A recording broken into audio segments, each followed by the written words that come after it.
अथ वैष्णव चित्तेषु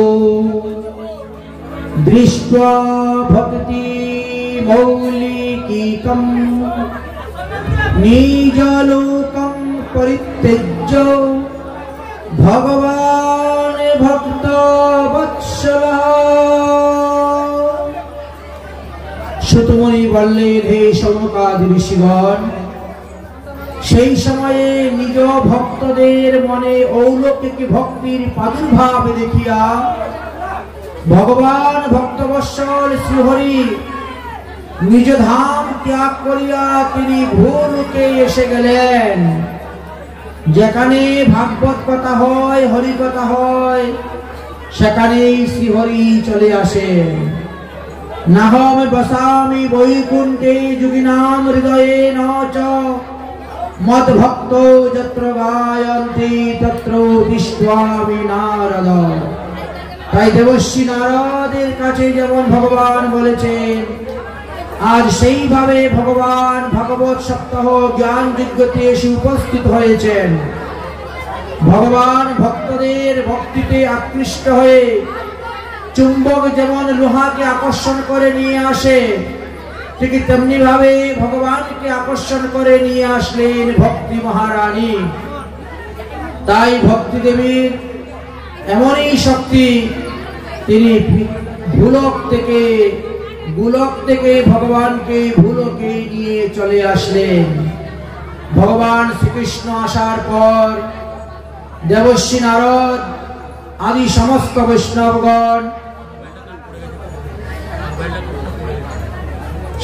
বৈষ্ণবগণ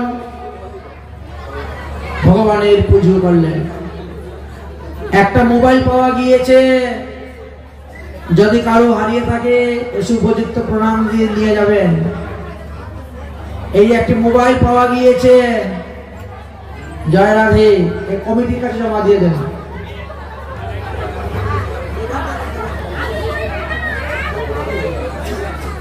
ভগবান নিজ লোক ত্যাগ করে ভগবান স্বলোকে প্রস্থান করবে। ভগবান শ্রীকৃষ্ণ বললেন, এইভাবে আজ হইতে যেখানে যেখানে ভাগ্য সপ্তাহ জ্ঞান যজ্ঞ হইব, সেখানেই আমি দেবর্ষি নারদ সবাইকে নিয়ে উপস্থিত হইব। তাই ভাগ্য সপ্তাহ যেখানে হয়, ভগবান সাক্ষাৎ ভক্ত সহিত, পরিকর সহিত, পার্শ্ব সহিত এসে সেই স্থানে উপস্থিত হয়ে থাকেন।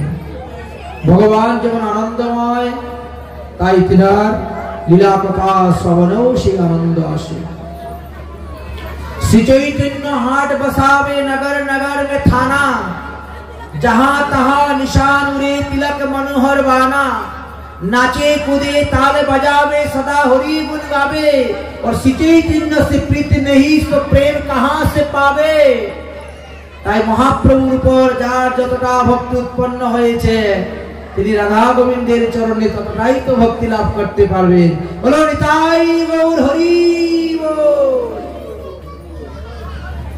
এই ভাগবত সপ্তাহ জ্ঞান যজ্ঞের দ্বারা কারা কারা উদ্ধার হইবেন, কারা কারা মুক্তি লাভ করবেন, এই বিষয়ে আমরা আলোচনা করেছিলাম। কিন্তু আজকালকার মানুষ প্রমাণ চায়, প্রমাণ ছাড়া কেউ কোনো কিছু বিশ্বাস করতে চায় না। আচ্ছা, প্রমাণ যত প্রকারের আছে তার মধ্যে তিন ধরনের প্রমাণকে আমরা শ্রেষ্ঠ বলি। একটি প্রমাণ হলো প্রত্যক্ষ প্রমাণ, একটি হলো অনুমান প্রমাণ, আর একটি হলো শব্দ প্রমাণ। প্রত্যক্ষ প্রমাণও দেখা যায় কখনো কখনো ভুল হয়, অনুমান প্রমাণটাও ভুল হয়, কিন্তু শব্দ প্রমাণ ভুল হয় না।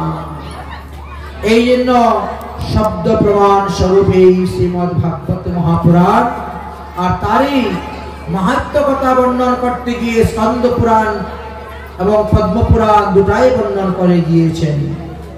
আমরা পদ্মপুরাণ অনুসারে জানতে পারি, তুঙ্গভদ্রা তটে পূর্ব ব্রবতে পদনামে উত্তমম যত্র বর্ণা সবর্ণেন সত্য কর্ম তৎপরাম।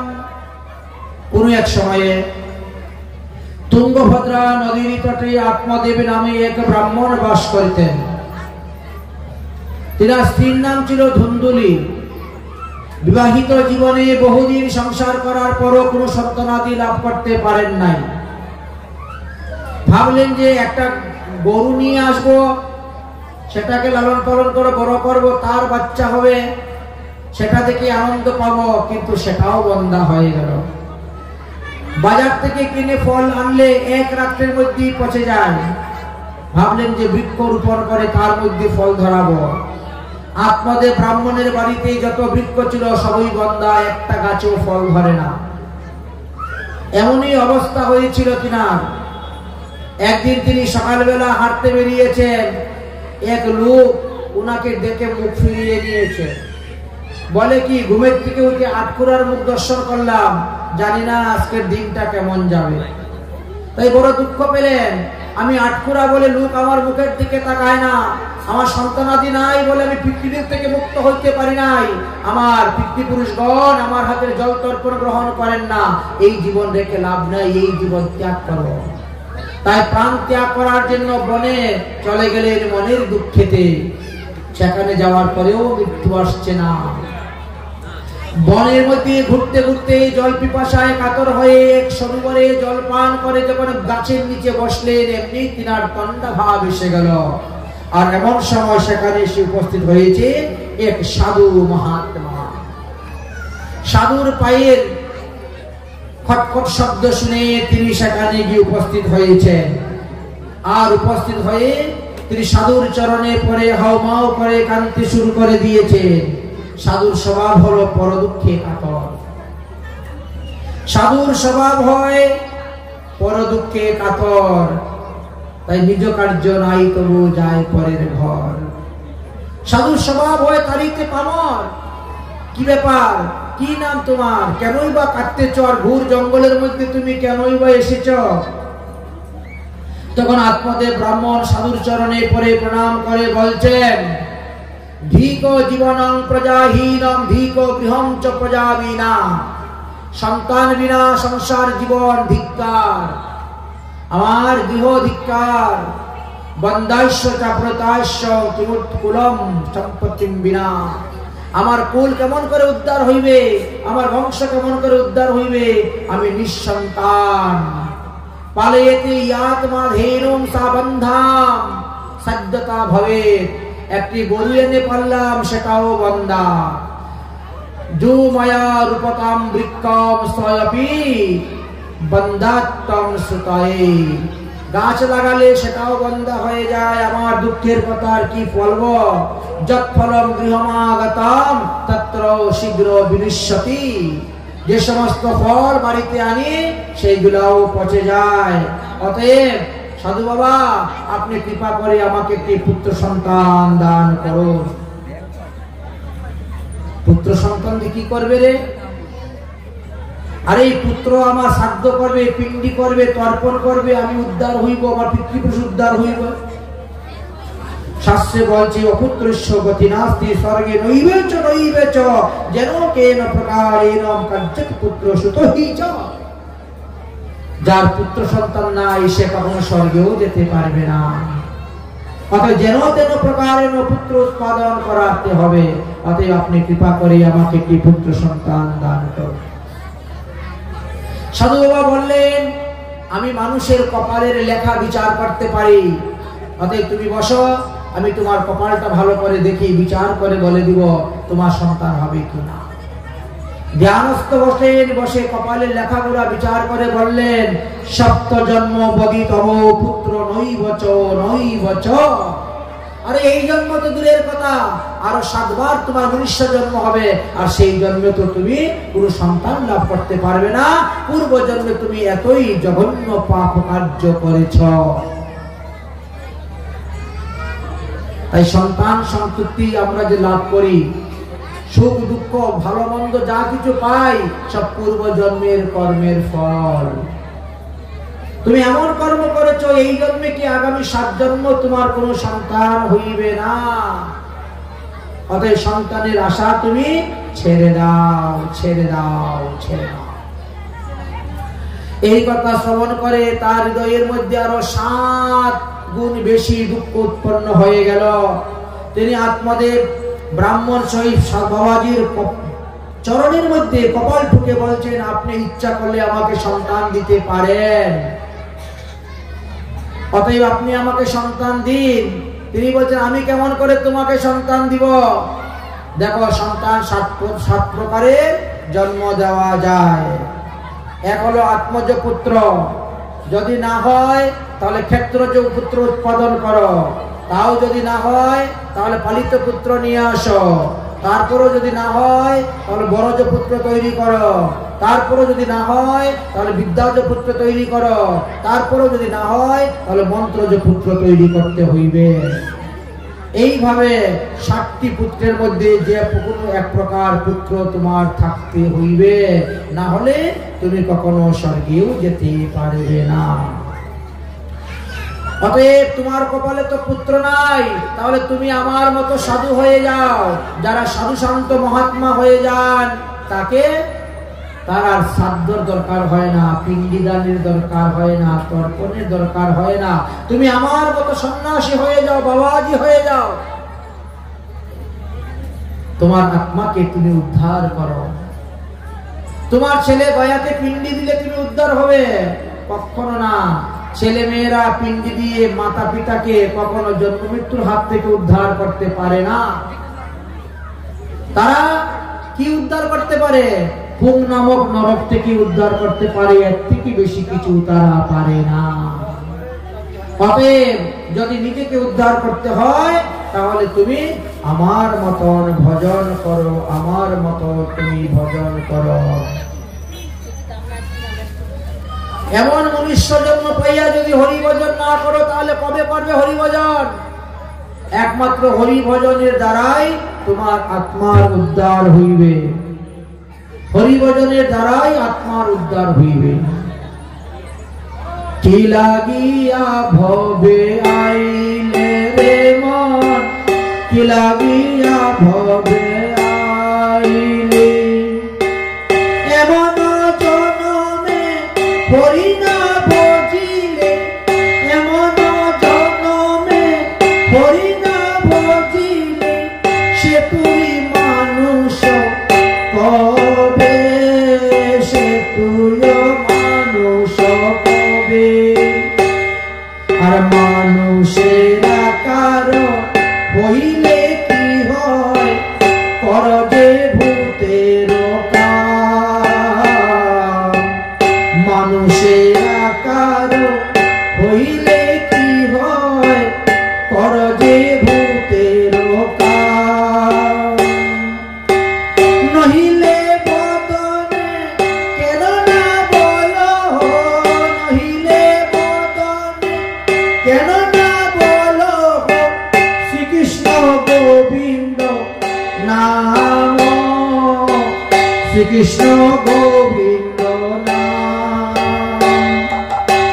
শ্রীকৃষ্ণ গোবিন্দ নাম, শ্রীকৃষ্ণ গোবিন্দ নাম। হে মন, তোমার আকারটা দেখতে মানুষের মতন, তুমি কর্ম করে যাচ্ছ পশুর মতন, বাঘ সিংহ হিংস্র প্রাণীর মতন। আহার নিদ্রা মিথুন নিয়ে পড়ে আছো, কর্মহীনা মনুষ্য পশুরই সমান। তাই তুমি এত সুন্দর মনুষ্য জন্ম পেয়েছ, এখন যদি হরিভজন না করো তাহলে হরিভজন আর কবে করবে? আরে পাখিরে যদি কেউ কৃষ্ণ নাম শিখায় তাহলে পাখি একটু পর পর কৃষ্ণ নাম বলে। আরে মানুষ, তোমাকে তোমার গুরুদেবকে কৃষ্ণ নাম শিখিয়ে দিলেন, তুমি তো কৃষ্ণ নাম করো না সবসময়। পাখিরে যে নাম লোয়াইলে লয়, সুপসারিয়া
ভুলিলে কি সুখ পাইয়া ভজিবে বলিয়া কহিয়া আইলি ভুলিলে কি সুখ পাইয়া ভজিবে বলিয়া কহিয়া আইলি ভুলিলে কি সুখ পাইয়া আরে বুঝি নড়াবার শবন নগরে বুঝি শবন নগরে নরকে মজিবে যাইয়া নরকে মজিবে যাইয়া নরকে মজিবে যাইয়া নরকে মজিবে যাইয়া বদন হইয়া হরি বল যদি পতি না হইবে তাই বদন বরিয়া হরি বল যদি পতি না হইবে তাই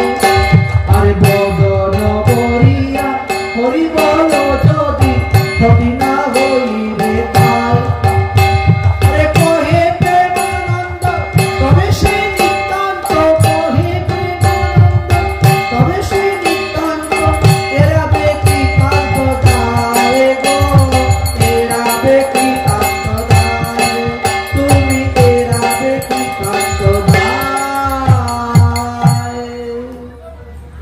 কিন্তু সাধুর কথা শুনলেন না আমি পুত্র চাই পুত্র চাই পুত্র চাই আপনি যদি আমাকে পুত্র সন্তান দান না করেন আপনার চরণে মাথা ঠুকে ঠুকে আমি মরে যাব আর আমার মৃত্যুর জন্য দায়ী হবেন আপনি আপনি হবেন ব্রহ্মহত্যা পাপী সাধু তো এখন উপকার করতে এসে বিপদে পড়ে গেলেন এবার সাধু তিনার ঝুলার থেকে একটা ফল বের করে দিলেন যাও এই ফল নিয়ে যাও তোমার স্ত্রীকে সেবন করাবে তাহলে তোমার স্ত্রী এক অপূর্ব সুন্দর পুত্র সন্তান জন্ম দিবেন সাধুকে প্রণাম করে ফল নিয়ে আসলেন স্ত্রী ধুন্দুলির কাছে ফলটা দিলেন কিন্তু দিনধুলি মানে দ্বিধা বুদ্ধি যস্য যার দ্বিধা বুদ্ধি তাকে বলা হয় ধুন্দুলি ধুন্দুলি কি করলেন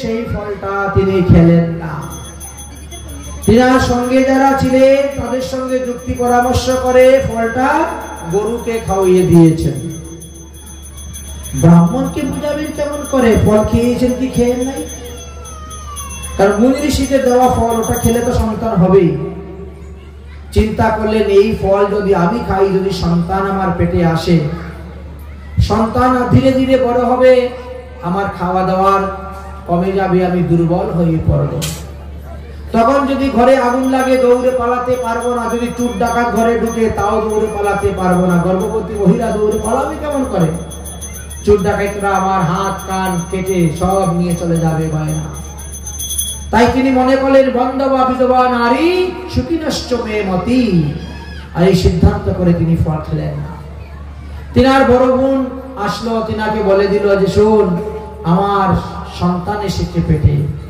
আমার সন্তান তোকে দিয়ে দিব আর তুই তাকে তোর সন্তান মনে করে লালন পালন করবি আমার তো অনেকগুলি সন্তান আছে এটাকে তোকে দান করে দিব দত্তক রূপে তুই আমার স্বামীকে কিছু টাকা পয়সা দিয়ে দিবি আমি ব্রাহ্মণকে বুঝাবো কেমন করে বলে প্রতি মাসে মাসে একটা করে কাপড় পেটের মধ্যে বেঁধে পেটটা বড় করে দেখাবে যে আমি ফল খেয়েছি গর্ব হয়েছে এই দেখো বসে বসে খাবি আর ঘুমাবি সেইভাবেই চক্রান্ত করলেন আর যখন বড় বোনের সন্তান হলো সে এনে দিয়ে দিল ব্রাহ্মণকে বলছেন দেখো আমার একটি সন্তান হয়েছে অতএব আমার এই সন্তানের নাম আমি রাখবো ধুন্দুকারী যেহেতু আমার নাম ধুন্দুলি আত্মদেব ব্রাহ্মণ বলছেন সন্তান হলে পিতার নামে রাখতে হয় আমার নাম যখন আত্মদেব আমার সন্তানের নাম রাখবো পরমাত্মদেব কিন্তু হলো না নাম রাখা হলো ধুন্দুলির পুত্র ধুন্দুকারী ধুন্দুকারী যখন বড় হলেন তখন তিনি মহা ফল হয়ে গেলেন আর ধুন্দুকারীর জন্মের 3 মাস পরে ওই যে গাভীকে ফল খাওয়িয়েছিলেন গাভীর থেকে এক সন্তান জন্মগ্রহণ করলেন সমস্ত শরীরটা মানুষের মতন কান দুইটা গরুর মতন তাই তার নাম রাখলেন গোকর্ণ উভয়ই বড় হলেন গোকর্ণ পণ্ডিত জ্ঞানী ধুন্ধুকারী মহাফল। গোকর্ণ বিরাট বড় পণ্ডিত, বিদ্বান, ধার্মিক, পরম ভক্ত, বৈষ্ণব হলেন, আর ধুন্ধুকারী হলো দুশ্চরিত্র, মহাফল। চুরি করে, ডাকাতি করে, মদ্যপান করে, বেশ্যালয়ে যায়, জীবহত্যা, প্রাণীহিংসা করে, অস্ত্র নিয়ে ঘুরে বেড়ায়। ব্রাহ্মণের সন্তান হওয়া সত্ত্বেও ব্রহ্ম অনুচিত কোনো কর্ম করেন না। তার কাজকর্ম চণ্ডাল ব্যাধির মতন। মানুষকে দুঃখ দেয়, সাধুগুরু বৈষ্ণবকে দুঃখ দেয়, এমনই। তাহলে এই চণ্ডাল কেন আসলো, ব্রাহ্মণের ঘরে এসে জন্ম নিল? বলে এটা পূর্ব থেকে অভিসম্পাদ ছিল। রাক্ষস কলিমা পৃষ্ঠ জয়ন্তং ব্রহ্ম জনীষু। সত্যতেতা দাপর যুগের যত রাক্ষস ছিলেন, তারা কলিযুগে এসে ব্রাহ্মণের সন্তান হয়ে জন্মগ্রহণ করেছেন, ব্রাহ্মণের ঘরে জন্ম নিয়েছেন। কেন? উৎপন্নে ব্রাহ্মণ কুলে বদন্তে বিষয়ানাম তৃষা। তারা সাধুগুরু বৈষ্ণবদেরকে দুঃখ দেওয়ার জন্য, দ্বেষ করার জন্য, হিংসা করার জন্যই এরা এসে জন্ম নিয়েছে। তাই ধুন্ধুকারী এই সাধুগুরু বৈষ্ণবকে দুঃখ দেওয়ার জন্য, দেবতাদেরকে হিংসা করার জন্য এসে জন্ম নিয়েছেন। ব্রাহ্মণের কুলে জন্মগ্রহণ করে তিনি বিন্দুমাত্র ব্রাহ্মণ অনুচিত ধর্ম পালন করতে না। তেন বৈশ্যা কুলে সঙ্গেন পিতৃনা সম্পত্তি নশ্যতি। বেশ্যালয়ে যেতে যেতে আর মদ্যপান করতে করতে, জুয়া খেলতে খেলতে পিতৃ সম্পত্তি নষ্ট করে দিয়েছেন। একদিন তিনার পিতা ঘরের মধ্যে বসে হাউমাউ করে কাঁদতেছে। নিঃসন্তান ছিলাম তো ভালোই ছিল, সাধুর কথা তো আমার শুনলাম না, আর এই পুত্র সন্তান হওয়ার পরে আমাকে দুঃখ দিচ্ছে, দুঃখ দিচ্ছে। তাই তিনি কান্না করতেছেন। এমন সময় গোকর্ণ কাশী থেকে এসে উপস্থিত হয়েছেন। বাবা, তুমি কাঁদতেছো কেন? তখন তিনি সমস্ত ঘটনা খুলে বললেন। আর ঘটনা শোনার পরে গোকর্ণ বললেন, অসার কলু সংসার দুঃখ রূপী বিমোহক সুত কৈশ্য ধনং কৈশ্য স্নেহ বাঞ্ছিত জ্বলন্তি অহনিশি।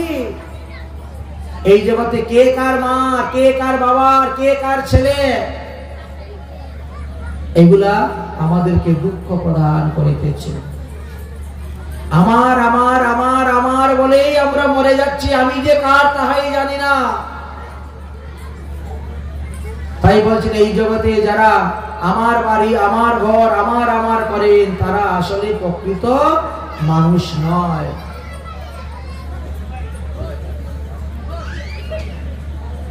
মায়ার কবলে পড়ে গিয়ে, অতএব তুমি এই মায়াকে ত্যাগ করে স্ত্রী, পুত্র, আত্মীয় স্বজন, বিষয়, আশয় সব ত্যাগ করে বনে গিয়ে হরিভজন করো, তবেই গিয়ে শান্তি লাভ করতে পারবে। সুখ তো ত্যাগেতেই পাওয়া যায়। ত্যাগত শান্তি নিরন্তরম। যতক্ষণ আপনি ত্যাগ করতে পারবেন না, ততক্ষণ শান্তি লাভ করতে পারবেন না। আশাই পরম দুঃখ। স্ত্রীর কাছে আশা করলে স্ত্রী দুঃখ দিবে, স্বামীর কাছে আশা করলে স্বামী দুঃখ দিবে, ছেলের কাছে আশা করলে ছেলে দুঃখ দিবে। যে বিষয়ের প্রতি আশা করবেন সেই বিষয়ে আপনাকে দুঃখ দিবে। আর আশারূপী কাঁটা যখন ফুটবে তখন তো ব্যথা হবেই হবে। অতএব সমস্ত কিছু ত্যাগ করে তুমি হরিভজন করতে চলে যাও। হরিভজন করতে তো তিনি গেলেন। এবার গোকর্ণ চলে গেলেন কাশীতে।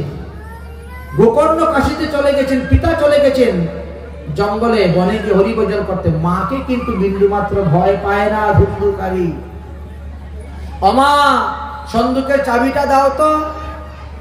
মা বলছেন, তুই আমাদের টাকা পয়সা, ধন সম্পত্তি, জায়গা জমি সব নষ্ট করে দিয়েছিস, শেষ সম্বল সন্দুকের চাবি, ওটা তোকে দিব না। মায়ের চুলমুটিতে ধরে উত্তম মধ্যম কটা দিয়ে দিল। চাবিটা কেড়ে নিয়ে গেল সন্দুক থেকে, টাকা পয়সা নিয়ে বেশ্যালয়ে গিয়ে টাকা পয়সা উড়াচ্ছে। টাকা পয়সা শেষ হলে আবার আসে, দাও টাকা দাও, না দিলে মাকে ধরে মারে, প্রহার করে। ও ছেলের হাতের মায়ের খেয়ে মরার থেকে কুয়ায় পরে ডুবে মরা ভালো। এই চিন্তা করে ধুন্দুলি একদিন কুয়ার মধ্যে পড়লেন, আর তিনি মারা গেলেন। কূপেই পাতো কৃতৌ রাত্র তেনশ্চ নিধনম গতা। রাত্রিবেলা কুয়ার মধ্যে ঝাঁপ দিয়ে পড়ে তিনি মারা গেলেন। আচ্ছা, ভাই চলে গেল কাশীধামে, বাবা চলে গেল জঙ্গলে ভজন করতে, মা মরে গেল। এখন তো ঘরে আর কেউ নেই শাসন করার মতন। তা আমি আবার বেশ্যা লয়ে যাব কেন, 5টা বেশ্যাকে আমার ঘরে এনে রাখবো। এই ধুন্ধুকারী 5টা বেশ্যাকে ঘরে নিয়ে আসলেন। দেখেন, বংশে যদি জন্মে এক পুত্র কুলাঙ্গার, নিজ দোষে সেই বংশ করে ছাড়কার। এক দুর্যোধনের কারণে দেখেন পুরো বংশে পুরা নাশ। আর এই ধুন্ধুকারীর কারণে দেখেন এদিকে আত্মদেব ব্রাহ্মণের সব বিনাশ হয়। 5টা বেশ্যাকে যখন আনলেন, কিন্তু 5টা বেশ্যাদেরকে ভরণ পোষণ করতে গেলে তো অনেক টাকা পয়সার দরকার। এই জন্য তিনি চুরি করেন, ডাকাতি করেন। যাদেরকে তিনি বিশ্বাস করে এনেছিলেন এরা তো দুষ্ট রমণী। শাস্ত্রে বলছে স্ত্রীনাং নৈব তু বিশ্বাস দুষ্টায়া জায়তে বুধ। দুষ্ট রমণীদেরকে কখনো বিশ্বাস করবেন না। দুষ্টা ভাজ্যায়াম গৃহে যস্য মৃত্যুরেব ন সংশয়। যার গৃহে দুষ্ট স্ত্রী থাকে তার মৃত্যু অনিবার্য। এই জন্য কুভাজ্যায়াম বিবর্জয়ে, কুভাজ্যাকে পরিত্যাগ করার কথা শাস্ত্রে বর্ণনা করছে, কিন্তু সে তো তা করল না। সেই 5টা মহিলা সুযোগ বুঝে তাকে মেরে ঘরের ভিতরে পুঁতে রেখে ধন সম্পত্তি নিয়ে চলে গেল। আর মৃত্যুর পরে সে এক ব্রহ্মদৈত্য হয়ে জন্মগ্রহণ করল। গ্রামের মধ্যে উৎপাত করতে শুরু করেছে। গ্রামবাসীরা সবাই মিলে এই প্রেতাত্মার উদ্ধারের জন্য ব্যবস্থা করলেন। টাকা পয়সা তুলে চাঁদা নিয়ে গয়াতে যাবেন শ্রাদ্ধ করতে। দৈবক্রমে গোকর্ণের সঙ্গে দেখা। আরে ভাই গোকর্ণ, তোমার বাবা মারা গিয়েছেন, তোমার মা মারা গিয়েছে, তোমার ভাই মারা গিয়েছে, তাদের আত্মা শান্তির জন্য কিছু করো। তোমার ভাই তো মারা যাওয়ার পরে এক মস্ত বড় ব্রহ্মদৈত্য হয়েছে, ভূত হয়েছে, গ্রামের মধ্যে অনেক উৎপাত করে। অতএব তুমি তার আত্মার শান্তির জন্য কিছু করো। অনাথং বিদদেশ গয়া সাধ্যং চিকিৎসা। অনাথ, তাদের আর কেউ নেই, অতএব তুমি তাদের গয়া সাধ্য করো। ঠিক আছে, গোকর্ণ গয়া সাধ্য করলেন। সাধ্য করে তীর্থ ভ্রমণে চলে গেলেন। তীর্থ ভ্রমণ করতে করতে 1 বছর করে যখন তিনি জন্মস্থানে ফিরে আসলেন রাত্রিবেলা, দেখেন ঝড় বৃষ্টিতে ঘর বাড়ি ভেঙে পড়ে আছে, চতুর্দিকে উঠানে ঘাস উঠে জঙ্গল হয়ে আছে। এটা ভূতের বাড়ি, তাই কেউ সেখানে যায় না দখল করতে। কিন্তু তার তো জন্মস্থান গোকর্ণের, তাই জন্মস্থানে তিনি গিয়ে বসেছেন কম্বল পেতে। রাত্রিবেলা সেই ভূত চলে এসেছে। প্রথমেই একটা ভেড়ার রূপ ধারণ করে এসেছে, তারপরে হাতির রূপ ধারণ করে এসেছে, তারপর মহিষের রূপ ধারণ করে এসেছে, তারপরে অগ্নির লুক্কার রূপ ধারণ করে এসেছে, তারপরে কুকুরের রূপ ধারণ করে তিনি এসেছেন। গোকর্ণ বুঝতে পেরেছে যে এটা কোনো প্রেতাত্মা, আমাকে ভয় দেখাচ্ছে, কিন্তু আমাকে ধরতে পারবে না, কারণ আমার গলায় তুলসীর মালা আছে, আমার কপালে ঊর্ধ্বপুণ্ড তিলক আছে, আমার বেগের মধ্যে গীতা ভাগবত আছে, আমার সঙ্গে সর্বতীর্থের জল আছে। অতএব ভূত পেরোতে আমাকে তো ধরতেও পারবে না। দেখি সে আমাকে কত ভয় দেখাতে পারে, দেখা। কুকুরের রূপ ধারণ করে ঘেউ ঘেউ ঘেউ ঘেউ করে আসছে, ওনাকে কামড়াবে, আর উনি সর্বতীর্থের জল নিয়ে দিয়েছেন ওর উপরে ছিটা। যেই ছিটা দিয়েছেন কুকুরটা বসে গিয়েছে। কে তুমি? কি তোমার পরিচয়? এই রাত্রিবেলা কেন তুমি আমাকে এসে ভয় দেখাচ্ছ বিভিন্ন রূপ ধারণ করে? অরে প্রেতাত্মা, তোমার পরিচয় কি আমাকে দাও। প্রেত উবাচ অহম ভ্রাতা তদীয় अस्मिन् ধুন্ধুকারী ইতি নামতাও। আরে আমি যে তোমারই ভাই ধুন্ধুকারী। একই দাদা, তোমারই অবস্থা কেন? তোমার উদ্ধারের জন্য না আমি গয়াতে পিণ্ডি দান করলাম। গয়াতে পিণ্ডি দেওয়ার পরেও তোমার প্রেতত্ব মোচন হইল না। কেন হলো না বুঝতে পারলাম না। তাহলে মনে হয় ঠিক বিধিবিধান অনুসারে পিণ্ডদান করা হয় না। ঠিক আছে, আমি আবার যাচ্ছি গয়াতে পিণ্ডদান করার জন্য। তখন প্রেত কি বলছে, গয়া শব্দে সতে নাপি মুক্তি মেন ভবিষ্যতি। আরে ভাই, একবার কেন, দুবার কেন, তুমি যদি 100 বার গয়াতে গিয়ে আমার নামে পিণ্ডদান করো, তথাপিও আমি উদ্ধার হইব না, কারণ আমি যে দুরাচার, আমি অতি দুরাচার। আমি তো দুর্জনয়তি সদা দুরাচার, কোটি কোটি জনমে নাহি উদ্ধার। আমি তো দুর্জনয়তি সদা দুরাচার, কোটি কোটি জনমে নাহি উদ্ধার। এহেন দয়ালু কেবা এ জগতে আছে, এমন পামরে উদ্ধারিয়া রবে কাছে, এমন পামরে উদ্ধারিয়া রবে কাছে। শুনিয়াছি শ্রীকৃষ্ণ চৈতন্য ভগবান, শুনিয়াছি শ্রীকৃষ্ণ পতিত পাবন, অনন্ত পাপী জলে করিলা ভূষণ। এমন দয়াল সিদ্ধ কৃপা ভিকারিয়া, তবে উদ্ধারিবে মোরে শ্রীচরণ দিয়া, তবে উদ্ধারিবে মোরে শ্রীচরণ দিয়া। কবে উদ্ধার করবেন আমাকে ভগবান শ্রীচরণ দিয়ে? তুমি ভগবানের ভজন করো। বলে এই ভূত আত্মা প্রেতাত্মা হয়ে কৃষ্ণ ভজন করা যায় না, এই দেখে আস্বাদন করা যায় না ভগবানকে। অতএব তুমি তো বৈষ্ণব, দয়ার সাগর, তুমি তো আমার ভাই, অতএব তুমি আমার কল্যাণের জন্য কিছু করো। তুমি যদি করো তাহলে আমি উদ্ধার হব। কিন্তু আমি বুঝতে পারছি না যে 100 বার গয়াতে শ্রাদ্ধ করার পরেও কেন তোমার প্রেতত্ব মোচন হইল না। শত শ্রাদ্ধেন মুক্তিশ্চৈব শ্রাদ্ধং উচ্চয়ম ভব। আশ্চর্য কথা, অন্য উপায় যদি করতে হয় তাহলে ঠিক আছে, তুমি তোমার স্থানে চলে যাও, তোমার উদ্ধারের উপায় আমি করব।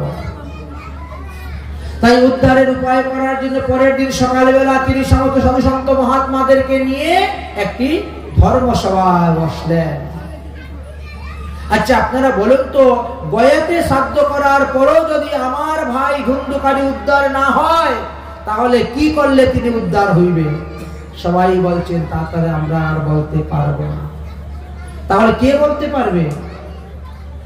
গোকর্ণ চলে গেলেন গঙ্গায় স্নান করতে। গঙ্গায় স্নান করে সূর্যদেবের দিকে দাঁড়িয়ে 2 হাত জোর করে বলছেন, তুভ্যং নমো জগৎ সাক্ষী ভূমি মে মুক্তি হেতুকম। হে সূর্যদেব, আপনি পৃথিবীতে শক্তি রূপে অবস্থান করতেছেন। কোন ব্যক্তি কতটা পাপ করতেছে? আমার ভাই এমনই পাপ করেছে যে গয়া পর্যন্ত তাকে উদ্ধার করতে পারে না। এই গয়াতে পিণ্ডদান করা সত্ত্বেও 100 বার গয়াতে পিণ্ডদান করলেও তার উদ্ধার হচ্ছে না, হবে না। আপনি কৃপা করে বলুন, তাহলে কি করলে পরে আমার ভাই প্রেতাত্মা থেকে মুক্তি লাভ করতে পারবে? সূর্যদেব তখন স্পষ্ট সুরে বললেন, শ্রীমদ্ ভাগবতম মুক্তিম সপ্তাহং বাচকং কুরু। ইতি সূর্যস্য বচনস্য সর্বমৃত্যং পুনরাস্মৃতম। সূর্যদেব কি বললেন? তোমার ভাইয়ের আত্মার কল্যাণের জন্য তুমি ভাগবত সপ্তাহ দেও, 7 দিন যাবত ভাগবত সপ্তাহ জ্ঞান যজ্ঞ দেও, তাহলে তোমার ভাইয়ের প্রেতাত্মা উদ্ধার হয়ে যাবে। গোকর্ণ তখন ভাগবত সপ্তাহ অনুষ্ঠান করার জন্য বসে গেলেন। চতুর্দিক থেকে লোকজন আসতে শুরু হলো ভাগবত সপ্তাহ। উদ্দেশ্যটা কি? সংকল্প কি? আত্মদেব ব্রাহ্মণের পুত্র ধুন্ধুকারীকে উদ্ধার করার জন্য। কিন্তু যার উদ্দেশ্যে ভাগবত পাঠ করা হবে, যাকে উদ্ধারের উদ্দেশ্যে ভাগবত পাঠ করা হবে, তার একটা আসন দিতে হয়। গোকর্ণ তো আসন দেন নাই, সংকল্প তো করেছেন ভাইকে উদ্ধার করার জন্য। প্রেতাত্মা চলে এসেছে ভাগবত কথা শোনার জন্য। ভাগবত কথা শুনতে এসে দেখে আমার কোনো আসন নেই, তাহলে আমি বসবো কোথায়? তখন দেখলেন 60টা গাঁটযুক্ত একটা বাঁশ আছে, আর বাঁশের নিচের দিকে একটা ছিদ্র আছে। ওই ছিদ্রর দিকে ঢুকে বাঁশের মধ্যে বসে গেল প্রেতাত্মা ভাগবত কথা শোনার জন্য। না হলে সে তো এক জায়গায় দাঁড়াতে পারে না, বাতাসের মধ্যে ঘুরে বেড়ায়। আর এক আসনে বসে ভাগবত কথা না শুনলে সিদ্ধি লাভও করা যায় না। এই জন্য ভাগবত এক আসনে বসেই শুনতে হয়। আমাদের যত জায়গায় ভাগবত সপ্তাহ জ্ঞানযজ্ঞ হয়, প্রতিটি জায়গায় সন্ধ্যা আরতিটা পূজারীর মতন আপনি আপনি করে নেবেন। ভাগবত কথা বন্ধ করে দিয়ে নাচাকুদা করে কোথায় ভাগবত আরতি হয় না। এই 7 দিন ভাগবত পাঠের জন্য এটা বিশেষ নিয়ম। আসন ছেড়ে উঠতে নাই, এক আসনে বসেই 6 ঘন্টা পাঠ করতে হবে, এক আসনে বসেই 6 ঘন্টা পাঠ শুনতে হবে, তবে গিয়ে মঙ্গল হবে, কল্যাণ হবে। কিন্তু আজকালকার কমিটিরা নতুন নতুন নিয়ম করেন যা শাস্ত্রের সঙ্গে কোনো মিল নেই, যা মহাজনের সঙ্গে কোনো মিল নেই। মহাজন জনগত সপন্তা। এই জন্য কমিটি বানাতে গেলে কমিটির মধ্যে সাধু সন্ত মহাত্মাদেরকে রাখবেন, যারা শাস্ত্র জানেন, যারা শাস্ত্রজ্ঞ। আর মনোরঞ্জন দৃষ্টি নিয়ে ভাগবত কথা শ্রবণ করতে নাই। ভাগবত কথা শ্রবণ করতে হবে আত্মকল্যাণের জন্য। এটা হলো জ্ঞান যজ্ঞ। এই জন্য যত জায়গায় ভাগবত সপ্তাহ হয়, প্রতিটি জায়গাতে একই নিয়ম থাকে যে 6 ঘন্টা এক আসনে বসেই হরিকথা শ্রবণ করা হবে। ভাগবত আরম্ভ হওয়ার আগে আরতি হবে, ভাগবতের শেষে আরতি হবে, তখন নাচাগুদা হয়। যাই হোক, এইভাবে নিয়ম। কিন্তু অনিয়মে যদি করা যায় তাহলে ভাগবতের প্রকৃত ফল পাওয়া যাবে না। অবিধি পূর্বক যদি কোনো কিছু করা হয়, লক্ষ টাকা খরচ করলে কি হবে? কাজ হবে না। কারণ অবিধি পূর্বক সেটা ভগবানও প্রসন্ন হন না। একটা হলো বিধি, একটা হলো অবিধি। তাই শ্রীমদ্ ভগবত গীতাতেও ভগবান শ্রীকৃষ্ণ অর্জুনকে বলছেন, অবিধি পূর্বক যদি কেউ আমার পূজা করে তাহলে সে কি আমার ফল পাবে? বিধিপূর্বক পূজা করলেই ভগবান সন্তুষ্ট হন, প্রসন্ন হন। অস্মিন বৈ ভারতে বর্ষে পরিরৈষ্যম দেব সংবাদম। যদিও আমাদের ভারতবর্ষে নানামণি নানামত আছে, কিন্তু আমাদের কর্তব্য মহাজন জনগত সপন্থা। আমাদের 64 মহান্ত, দ্বাদশ গোপাল, 6 চক্রবর্তী, অষ্ট কবিরাজ, আমাদেরই মত মহাপ্রভুর মত, আমাদেরই পথ মহাপ্রভুর পথ। সুতরাং সেই মত, সেই পথ থেকে অন্য মত পথ গ্রহণ করতে গেলে হিতে বিপরীতই হয়ে যায়। তো বিধিবিধান তিনি জানতেন না বলে তিনিও তিনার মতো পাঠ শুরু করে দিয়েছেন। এখন সেই প্রেতাত্মা এসে কোথায় থাকবে, কোথায় বসবে, এই জন্য তিনি তিনার মতো জায়গা করে নিলেন, নিয়ে তিনি একটা বাঁশের ভিতরে ঢুকে গেলেন। আচ্ছা, বাঁশের ভিতরে যখন ঢুকলেন, এবার হরিকথা আরম্ভ হয়েছে। হরিকথা প্রথমেই মাহাত্ম্য কথা বর্ণন করছে। শ্রীমদ্ ভাগবত মুক্তি সপ্তাকম বাচকম কুরু। ভাগবত সহি প্রেত হরিকথা শুনতেছে। ভাগবতের কিছু নিয়ম আছে, তো নিয়ম অনুসারেই কিছু কিছু হয়েছিল।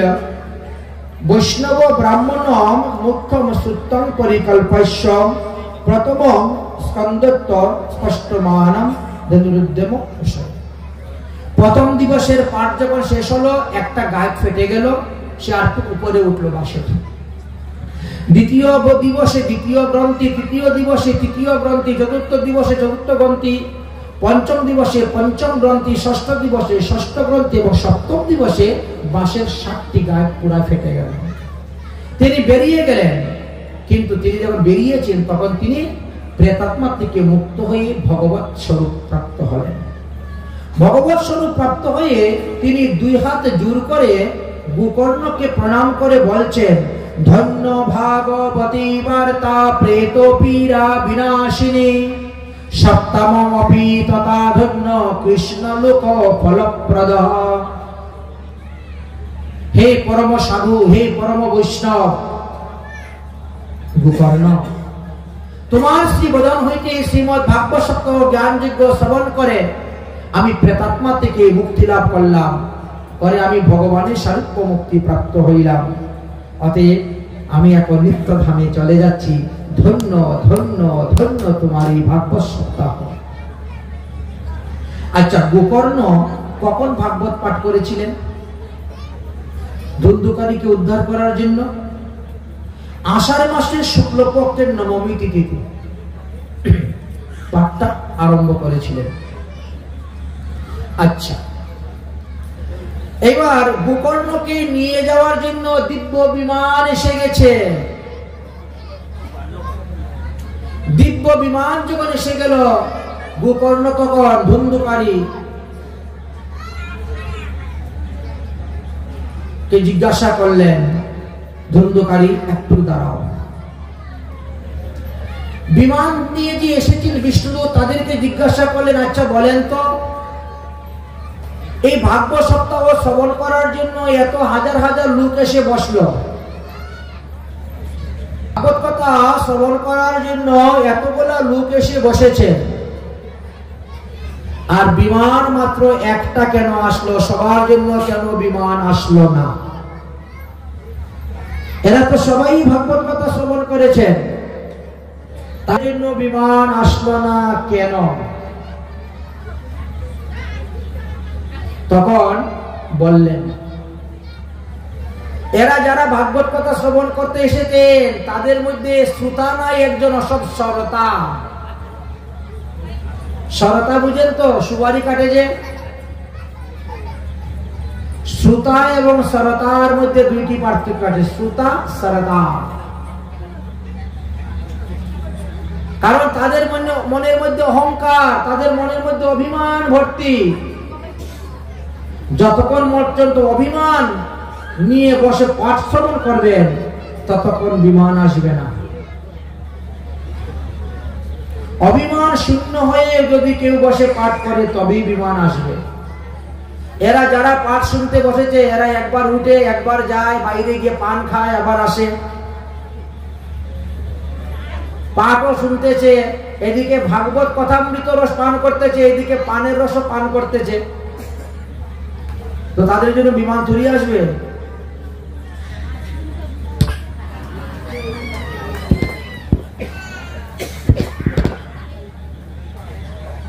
বিমান আসার জন্য কতগুলি বিধি আছে, বিধান আছে।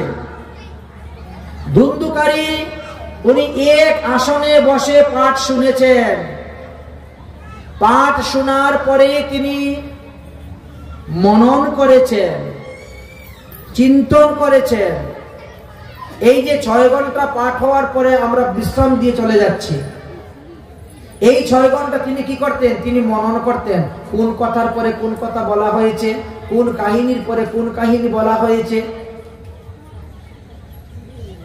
আর এইভাবে মনন করতে করতে সারা রাত্রি পার হয়ে যাচ্ছে।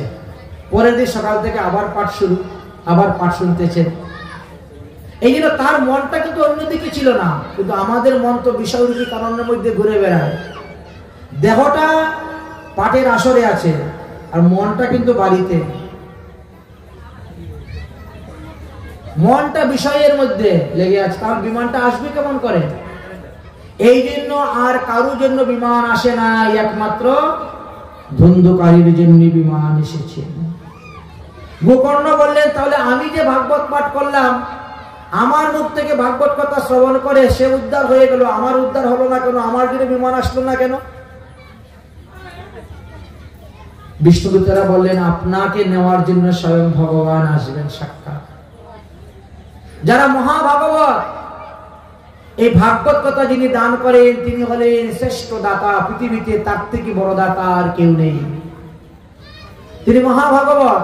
আর মহাভাগবত যারা, তাদেরকে নেওয়ার জন্য ভগবান চাকর বাকর পাঠায় না, উনি সাক্ষাৎ নিজে আসেন। গোকর্ণ তখন বলছেন, আচ্ছা বলেন তো এই সমস্ত শ্রোতারা যেভাবে উদ্ধার হয়ে যেতে পারে ওই রকম কোন উপায় আছে কি? বলে আছে। সব শ্রোতাদের জন্য বিমান আসবে। কিভাবে আসবে? বলে যদি তারা অভিসান্ন গ্রহণ করে, ভাগবত পাঠ শ্রবণ করে, মৎস্য ভোজন করে এসে ভাগবত পাঠ শ্রবণ করলে ভাগবতের ফল লাভ করা যাবে। আমিষ দ্রব্য গ্রহণ করে, ভাগবতের কতগুলো নিয়ম আছে। আপনারা 7 দিন যাবৎ সবাই নিরামিষ গ্রহণ করবেন, বিষ্ণু মন্ত্রে দীক্ষিত হইবেন, মালা তিলক ধারণ করবেন, এক আসনের মধ্যে বসে 6 ঘন্টা পাঠ শ্রবণ করবেন। দেখবেন আপনার মঙ্গল হইবে, আপনার কল্যাণ হবে, আপনার হৃদয়ে ভক্তি দেবী প্রকাশ পাবে, উদয় হয়ে যাবে। কারণ এটা হলো জ্ঞান যজ্ঞ। আর এই জ্ঞান যজ্ঞের দ্বারা আপনার পূর্ব সমস্ত পাপ তাপ অপরাধ নাশ হয়ে যাবে। অর্থাৎ এই 7 দিন সাবান ব্যবহার করবেন না, তৈল ব্যবহার করবেন না, আমিষ দ্রব্য গ্রহণ করবেন না, অভিসান্ন গ্রহণ করবেন। সম্ভব থাকলে দুধ খেয়ে থাকবেন 7 দিন, তাহলে ফল খেয়ে 7 দিন থাকবেন। চুল দাড়ি মুছ নখ কাটবেন না। যদি এই বিধানে আপনারা পাঠ শ্রবণ করতে পারেন, অবশ্যই আপনার জন্য বিমান আসবে। আচ্ছা ঠিক আছে। তখন গোকর্ণ কি করলেন? শ্রাবণ মাসের শুক্লপক্ষের নবমীতে আবার ভাগবত পাঠ বসাইলেন। মধ্যে এক মাস গ্যাপ গেল। তারপরে তিনি সবাইকে বললেন, বলে এইভাবে তোমরা পালন করে সবাই আসো, দেখি তো বিমান আসে কিনা। এবার সবাই ঠিক ভাবে নিয়ম নীতি করে একেবারে সবাই ভাগবত পাঠ করতে শুরু করলেন, শ্রবণ করতে। শেষে দেখা যায় বিমান সবার জন্য এসে গেল। যেভাবে ভগবান রামচন্দ্র তিনি অযোধ্যাবাসী সবাইকে নিয়ে নিত্যধামে চলে গেছিলেন, যেভাবে হরিশ্চন্দ্র মহারাজ সমস্ত পুরীবাসীদেরকে নিয়ে স্বর্গে রওনা হয়েছিলেন, সেইভাবে গোকর্ণ সমস্ত শ্রোতাদেরকে নিয়ে নিত্যধামে চলে গিয়েছিলেন। কারণ তারা বিধি বিধান অনুসারে ভাগবত পাঠ শ্রবণ করেছে। ভাগবত পাঠ হলো ভবরোগ বিনাশের ঔষধ, ভবরোগ বিনাশিনী ভাগবতী বার্তা। আর ঔষধ সেবন সময়ে যদি কেউ কুকুত্ব সেবন করে, তাহলে কি তার ঔষধে কাজ হবে? এই ভাগবত কথা শ্রবণ হলো ঔষধ সেবন। আর ঔষধের সঙ্গে কুকুত্ব হলো এই মাছ মাংস পেঁয়াজ রসুন ডিম মুসুরি ডাল ইত্যাদি, এগুলো কুকুত্ব। যদি ঔষধের সঙ্গে কেউ কুকুত্ব খায়, তাহলে তার ঔষধে কোনো সময় কাজ করবে না, ভালো হয় না। এই জন্য ভাগবত শ্রবণের বিধান বললেন। যখন বিধান অনুসারে বললেন, তখন বিমান এসে গেল, আর সবাই বিমানে বসে নিত্যধামে চলে যাচ্ছেন হরি গুণগান করতে করতে। হে নাথ নারায়ণ হরি, হে নাথ নারায়ণ, হে নাথ নারায়ণ হরি, হে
সনাতন প্রভু, সত্য সনাতন প্রভু, হে নিত্য নিরঞ্জন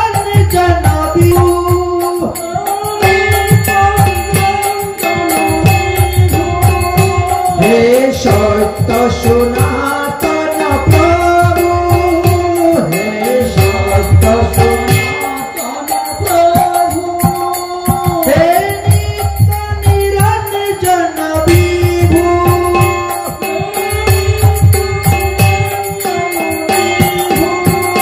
দীনবন্ধু দুঃখ হারিবে না, নারায়ণ হরি হে নারায়ণ হরি হে নারায়ণ হরি হে নারায়ণ হরি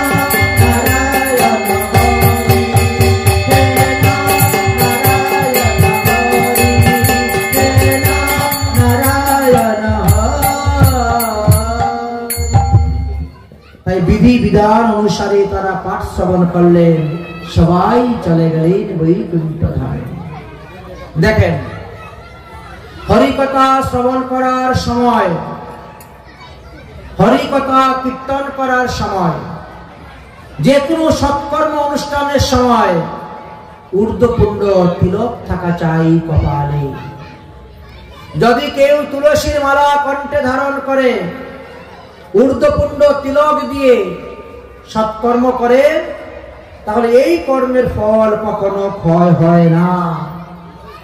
এই কর্মের ফল অক্ষয়, অভয়, অমর হয়ে থাকে। এই জন্যই ঊর্ধ্বপুণ্ড তিলক করতে হয়। যারা তিলক করে আসেন না, তাদেরকে কি করা হয়? আসরে আসার পরে তাদেরকে চন্দনের ফুটা দেওয়া হয়, তিলক করিয়ে দেওয়া হয়। চন্দনের ফুটা এবং তিলক করিয়ে দেওয়া হয়। এটা কর্তব্য সকলকে। চন্দন পরানো, পর পর পর চন্দন, গুছে যাবি তোর ভবের বন্ধন। কারণ এটা তো ভগবানের প্রসাদী দ্রব্য। আমরা প্রথমে কি করি? চন্দন এনে ভাগবতকে দেই, মৃদঙ্গকে দেই, মহাপ্রভু স্বরূপ নিত্যানন্দ স্বরূপ করতালকে দেই, তারপরে বৃন্দা দেবীকে দেওয়া হয়, তারপরে পাঠক বা কীর্তনীদেরকে দেওয়া হয়, আর তারপরে সমস্ত শ্রোতাদেরকে দেওয়া হয়। এতে ভগবানের প্রসাদ এবং বৈষ্ণবের প্রসাদ উভয় প্রসাদই লাভ হওয়া যায়। এটাই তো নিয়ম। কিন্তু আপনাদের এখানে এখন পর্যন্ত কেউ মালা চন্দন দেয় নাই। পাঠ আমাদের হয়ে গেল প্রায় 3 ঘন্টার মতন। এই বিষয়ে কি কারো কোনো অভিজ্ঞতা নেই? 3 বছর ধরে আপনাদের চলতেছে পাঠ কীর্তন, এটা 4র্থ বর্ষ শুরু হয়েছে। এখন পর্যন্ত পাঠক বা কীর্তনিয়াকে মালা চন্দন পরাবার মতন কোনো লোক পাওয়া গেল না। তাহলে হরিকথার দ্বারা কি জ্ঞান লাভ করতেছেন? ভাগবত সপ্তাহের দ্বারা। এই ভাগবত সপ্তাহের দ্বারা জ্ঞান লাভের জন্য, এটা হলো জ্ঞান যজ্ঞ।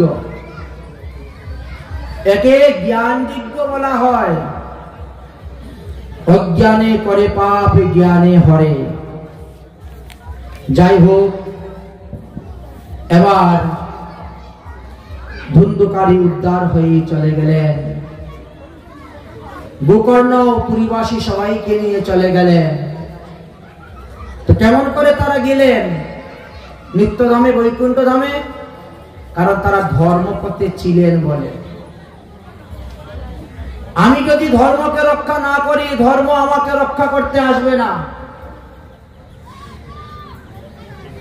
যিনি ধর্ম রক্ষা করেন, ধর্ম আসে তাকে রক্ষা করার জন্য। এটাই নিয়ম। আপনি যদি ধর্ম রক্ষা করেন, ধর্ম আসবে আপনাকে রক্ষা করতে। আর আপনি যদি ধর্ম রক্ষা না করেন, বিপদে পড়ে যদি বলেন, হ্যাঁ ভগবান আমাকে রক্ষা করো, হে ধর্ম তুমি আমাকে রক্ষা করো, ধর্ম বলবে, কই তুমি তো আমাকে রক্ষা করো নাই, তো আমি তোমাকে রক্ষা করতে আসবো কেন? বুঝেছেন? অতএব সবাইকে ধর্মপথে থেকেই জীবন যাপন করতে হবে। আমাদের মহাজনগণ বলেছেন, ধর্ম পথে থাকি সবাই জীবন যাপন কর ভাই, ধর্ম পথে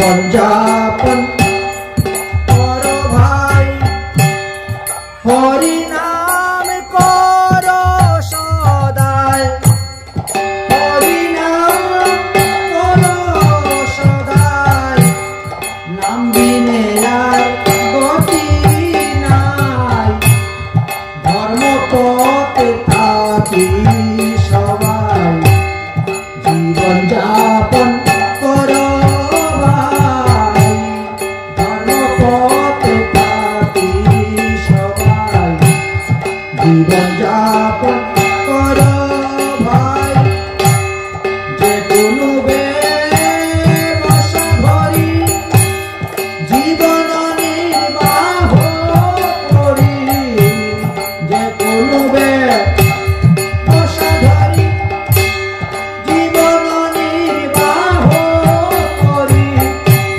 মুখে বলো হরি হরি, এই মাত্র ভিক্ষা চাই, মুখে বলো হরি হরি, এই মাত্র ভিক্ষা চাই, ধর্ম পথে থাকি সবাই, জীবন যাপন করো ভাই, ধর্ম পথে থাকি সবাই। রাধা কৃষ্ণের চরণ ভজ, অন্যয় বিনাশ তেজ, রাধা কৃষ্ণের চরণ ভজ, অন্যয় বিনাশ তেজ, গৌরাঙ্গের চরণ ভজ, ভাগবত ভক্ত পূজ ভাই, গৌরাঙ্গের ভাগবত ভক্ত পূজ ভাই, ধর্ম পথে থাকি সবাই, জীবন যাপন করো ভাই, ধর্ম পথে থাকি সবাই। সাধন স্মরণ লীলা, তাহাতে না করো হেলা, সাধন ভজন স্মরণ লীলা, তাহাতে না করো হেলা, মালা তিলক প্রসাদ ভুজনে, মালা তিলক প্রসাদ ভুজনে, গুরুচরণ ধরো ভাই, ধর্ম পথে থাকি সদাই, জীবন যাপন করো ভাই, ধর্ম পথে থাকি সদাই, জীবন যাপন করো ভাই। তাই ধর্মপথে থাকে এই জীবনকে যাপন করতে হবে, ভাগবত কথা শ্রবণ করতে হবে। এই ভাগবত কথা শ্রবণের দ্বারা মানুষ সমস্ত পাপ থেকে মুক্তি লাভ করতে পারে।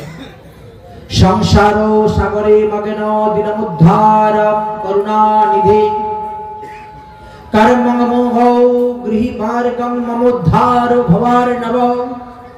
ভগবানের চরণে আশ্রয় নিয়ে আমরা ভাগবত কথা শ্রবণ করতে বসব। মা ধনের অহংকার, কুলের অহংকার, বিদ্যার অহংকার, রূপের অহংকার, যৌবনের অহংকার, এইগুলা নিয়ে যদি কেউ ভাগবত কথা বসতে শুনে তাহলে লাভ হবে না। কারণ ওই কুল ধন জন কেউ তোমাকে উদ্ধার করবে না। শ্রীমদ্ ভাগবতম ঐক্যম প্রত্যহম কৃষ্ণ এব হি সকৃতম সিংহ মায়া নাতম মুক্তত্বম ভবসাগরম। এই ভাগবতে শুধু খালি ভগবান লীলা কথাই বর্ণন করা আছে। ভগবান লীলা কথা শ্রবণ করলে, ভগবানের জন্ম কর্মের কথা শ্রবণ করলে মানুষ তার জন্মকর্ম থেকে মুক্তি লাভ করিতে পারেন। তাই মনোরথ বিদমায়ম সফলং সর্বতম তয়া। যার যে কামনা আছে, যার যে বাসনা আছে, সেই কামনা বাসনা নিয়ে যদি কেউ ভাগবত কথা শুনে সেটাই তিনার পূর্ণ হবে। তবে আগে সংকল্প মন্ত্র পাঠ করতে হয়। ভাগবত কথা শ্রবণ করার জন্য আগে সংকল্প মন্ত্র পাঠ করতে হয়। তিল, তুলসী, দুব্বা, হরিতকি, শ্বেতপুষ্প হাতে নিয়ে সংকল্প মন্ত্র পাঠ করে আপনি ভাগবত পাঠ শ্রবণ করতে বসবেন। 7 দিন পাঠ করার পরে আপনার সেই ফলই লাভ হইবে। তাই সুকরূপ প্রবুদ্ধতাম সর্বশাস্ত্র বিশারদাম সুকমুনি কৃপা করে আমাদেরকে এই ভাগবত ধর্ম দিয়ে গিয়েছে। তাহলে এই ভাগবত ধর্ম আমাদের শ্রবণীয় এবং কীর্তনীয়। তো আগে শ্রবণ করবেন, তারপরে তো কীর্তন করবেন। শ্রবণ না করলে কীর্তন করবেন কেমন করে? এই জন্য শ্রবণ করার জন্য একজন সদাচার সম্পূর্ণ সদ্গুরুদেবের প্রয়োজন। এই জন্য বলছেন তৎকথা অনম কর্তব্য কীর্তনম বৈষ্ণবস্ততা। তাই শুদ্ধ সদাচারী বৈষ্ণবের নিকট থেকে ভাগবত কথা শ্রবণ করবেন। ভাগবত কথা শ্রবণের পূর্বে দীক্ষা গ্রহণ করবেন। বিষ্ণু দীক্ষা বিহীনানাম ন অধিকার কথা শ্রবে। তাই দীক্ষা মন্ত্র গ্রহণ করার পর সদাচার পালন করে যারা ভাগবত কথা শ্রবণ করে অতুলম কতনাম দ্রব্যম কুটি যজ্ঞ ফলম প্রদা। তাহলে বিধিবিধান অনুসারে ভাগবত কথা শ্রবণ করলে 1 কোটি যজ্ঞ করলে যেই ফল, এই ভাগবত জ্ঞান যজ্ঞ শ্রবণে সেই ফল লাভ করতে পারবেন। ভাগবত কথা সমাপ্ত হওয়ার পর 7ম দিবসে ভাগবত সমাপ্ত হওয়ার পর 8ম দিবসে কি করতে হয়? তথা আহ্বানম কুর্যাতে গাত্ররাম সৌমহাম স্থিতা হোম যজ্ঞ করতে হয়। আমাদের এই কলিযুগে 5টা যজ্ঞের কথা বলা আছে। নাম যজ্ঞ, হোম যজ্ঞ, যাগ যজ্ঞ, তপ যজ্ঞ, জ্ঞান যজ্ঞ। এই 5টি যজ্ঞ কলিযুগে করা যাবে এবং করবেও, করাও কর্তব্য। তাহলে ভাগবত যজ্ঞ হলো জ্ঞান যজ্ঞ। ভাগবত যজ্ঞের মধ্যে ভগবানের বিগ্রহ বসিয়ে সেবা পূজা করা হচ্ছে, হলো এটা যাগ যজ্ঞ। ভাগবতের মধ্যে আমাদের একাদশী ব্রত পড়ে গেছে আগামী কল্য। আগামী কল্য সোমবার বিজয়া একাদশী ব্রত। তারপরে বৃহস্পতিবারে পড়ছে শিবরাত্রি, শিব চতুর্দশী ব্রত। এই যে একাদশী আদি ব্রত একে বলা হয় তপ যজ্ঞ। একদিকে জ্ঞান যজ্ঞ চলতেছে, আরেকদিকে যাগযজ্ঞ চলতেছে, আরেকদিকে তপ যজ্ঞ। আগামী কল্য তপ যজ্ঞ অর্থাৎ একাদশী ব্রত। একাদশী ভগবান রামচন্দ্র করেছিলেন এই বিজয়া একাদশী ব্রত। আর এই ব্রতের প্রভাবে তিনি বিজয় লাভ করেছিলেন। এই বিজয়া একাদশী ব্রতের নিয়ম হয়েছে আজকে দশমী দিবসে পূর্ণঘট ব্রহ্মঘট স্থাপন করে অধিবাস দিতে হয়, দিয়ে পুজো দিয়ে তারপর কালকে বিজয়া একাদশী ব্রত পালন করতে হয়। নিরম্ভ থেকে ব্রত করতে হয়, সমস্ত দিন হরিনাম সংকীর্তন করতে হয়। ভগবান রামচন্দ্র এই বিজয়া একাদশী ব্রতের প্রভাবে এই সমুদ্র বন্দন করতে পেরেছিলেন, লঙ্কায় গিয়ে রাবণকে বধ করতে পেরেছিলেন, সীতা উদ্ধার করে যেতে পেরেছিলেন। তাই এর নাম বিজয়া একাদশী। আপনারাও সবাই আগামী কল্য বিজয়া একাদশী ব্রত পালন করবেন। একাদশী দিবসে পঞ্চরবিশস্য ভোজন করা নিষিদ্ধ। অর্থাৎ ধান থেকে উৎপন্ন যত প্রকার দ্রব্য, গম থেকে উৎপন্ন যত প্রকার দ্রব্য, জব থেকে উৎপন্ন যত প্রকার দ্রব্য, পঞ্চরবিশস্যের অন্তর্ভুক্ত যত প্রকার দ্রব্য, এগুলা গ্রহণ করবেন না। যদি নির্জলা থাকতে পারেন অতি উত্তম, না পারলে সজলা করবেন। ফল মূল খাবেন, জল খাবেন, জলপান করতে পারেন, ফলমূল খেতে পারেন। দুগ্ধ জাতীয় দ্রব্যতে নিষেধ নাই, কিন্তু দুগ্ধ জাতীয় দ্রব্য নিষেধ না হলেও বাজারের কিনা দই এনে খাবেন না, বাজারের কিনা মিষ্টি এনে খাবেন না, এতে নিষেধ আছে। যে সমস্ত দ্রব্যের মধ্যে আটা ময়দা দেওয়া থাকে সেগুলা গ্রহণ করা যাবে না। আজকে দশমী দিবসে রাত্রে 12টার পূর্বে খাওয়া দাওয়া সমাপ্ত করতে হবে। নিয়ম তো হলো দশমী দিবসে একবেলা ভোজন, দুপুর বেলা অভিসন্ন গ্রহণ করবে, রাত্রে কিচ্ছু খাবে না। আর যদিও রাত্রে খেতে হয় তাহলে অল্প আহার করতে হবে। রাত্রে 12টার মধ্যে এমন দ্রব্য খাবেন যে দ্রব্য ভোর 4টার আগেই পচে যায়, পেটের মধ্যে থাকে না। এই জন্য দশমী দিবসে ছোলা, মটর, চানা, বাদাম এইগুলা খেতে নাই। এগুলা গুরুপ্রাক দ্রব্য, এগুলা এত সহজে হজম হয় না, 2-4 ঘন্টা এগুলা হজম হয় না। এই জন্য দশমী দিবসে কখনো মটরের ঘুগনি খেতে নাই, ছোলা দিয়ে কিছু বানিয়ে খেতে নাই, নিষেধ আছে। যেগুলা তাড়াতাড়ি পচে যায় সেইগুলা খেতে হয়। দশমী দিবসে খাওয়া দাওয়ার পরে দাঁতটা ভালো করে মেজে নিতে হবে, ঘষে নিতে হবে, যাতে দাঁতের ফাঁকের মধ্যে কোনো অন্য জাতীয় পদার্থ লেগে না থাকে। একাদশী দিবসে দন্ত ধারণ করতে নাই, দাঁত মাজতে নাই। দাঁত মাজলে ব্রত নষ্ট হয়ে যায়। এই জন্য আগের দিন দাঁত মেজে রাখতে হয়। শুধু খালি 12 বার মুখের মধ্যে জল নিয়ে কুল্লা করে জল ফেলে দিবেন, এতে মুখ শুদ্ধ হয়ে যাবে। আচমন করবেন 1 মাসা পরিমাণে জল নিয়ে, তাহলে আপনার ব্রত নষ্ট হইবে না। নির্জলা ব্রত নষ্ট হয় না আচমন করলেও, 1 মাসা পরিমাণ জল নিয়ে। ব্রতের দিবসে যদি কারো অসুস পড়ে যায় তথাপিও ব্রত করবেন। জনৌষস মৃতাশৌস হলেও ব্রত করবেন, ব্রত কখনো ত্যাগ করতে নাই। একাদশী দিবসে যদি কেউ অন্ন গ্রহণ করে, যতগুলো অন্ন গ্রহণ করবে, এক একটা অন্নের দানা 1000 বৎসর, ততগুলা অন্ন তত 1000 বৎসর তাকে কুম্ভিপাক নরকে বাস করতে হয়। এই পৃথিবীতে যত প্রকার পাপ আছে সমস্ত প্রকার পাপের প্রায়শ্চিত্ত আছে, কিন্তু একাদশীতে যারা অন্ন গ্রহণ করে সেই পাপের প্রায়শ্চিত্ত নাই। এই জন্য সাবধান, আগামী করল সেই একাদশী ব্রত পড়েছে। আর একাদশী ব্রতকে বলা হয়েছে তপ যজ্ঞ।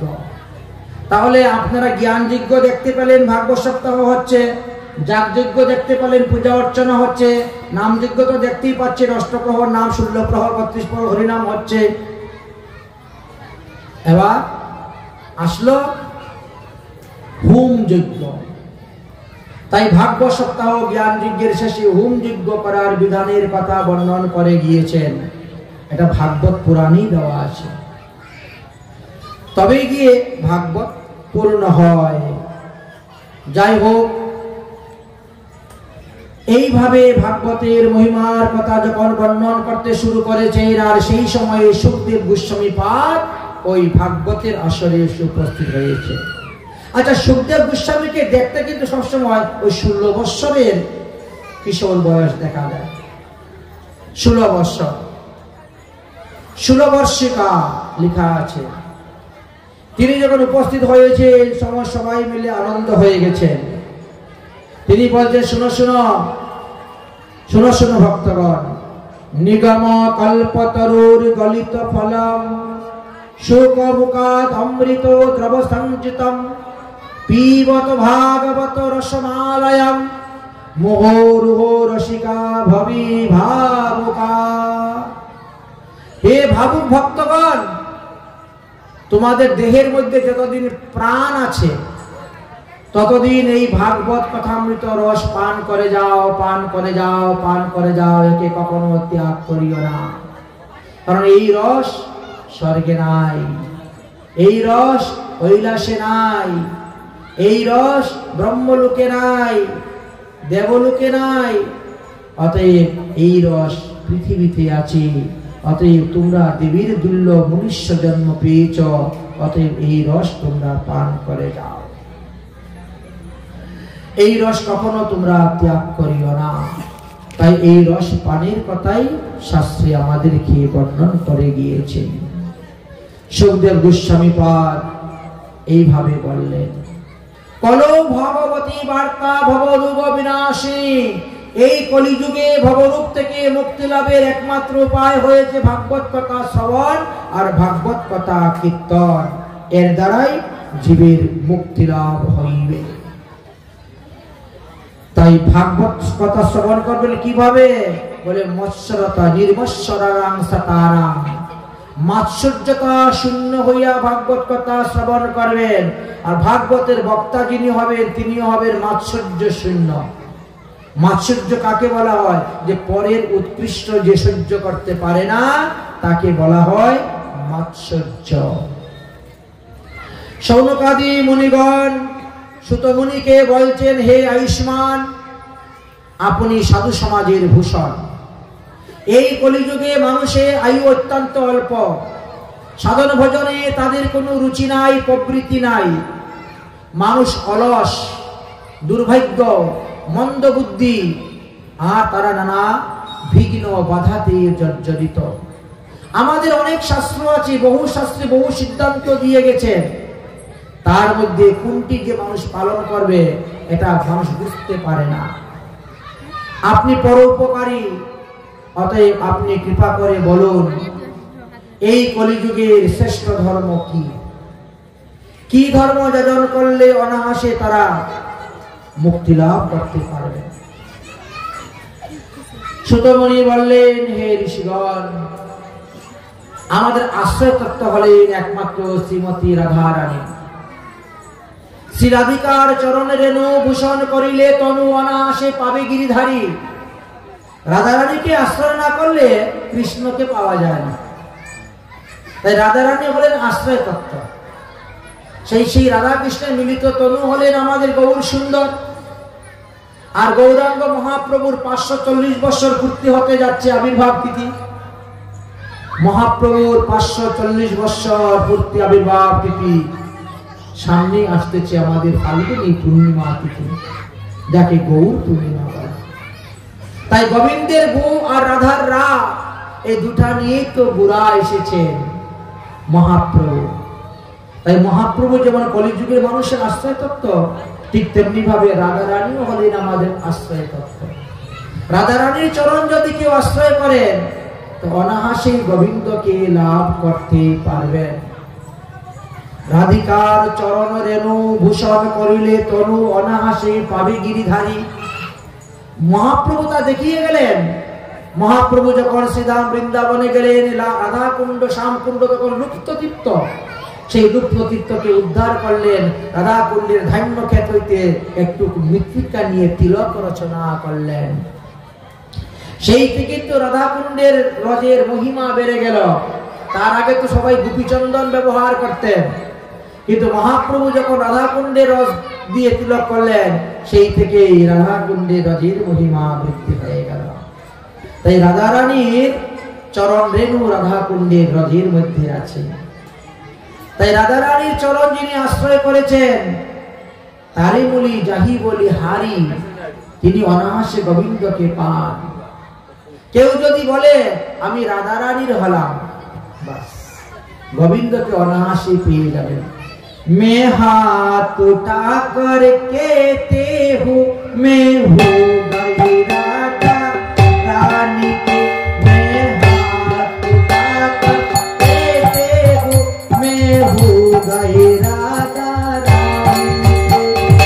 हाथ उठा कर कहते हूँ मैं हूँ गई राधा रानी, मैं हूँ गई राधा रानी के। श्यामा प्यारी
जय श्री राधे जय जय श्री राधे।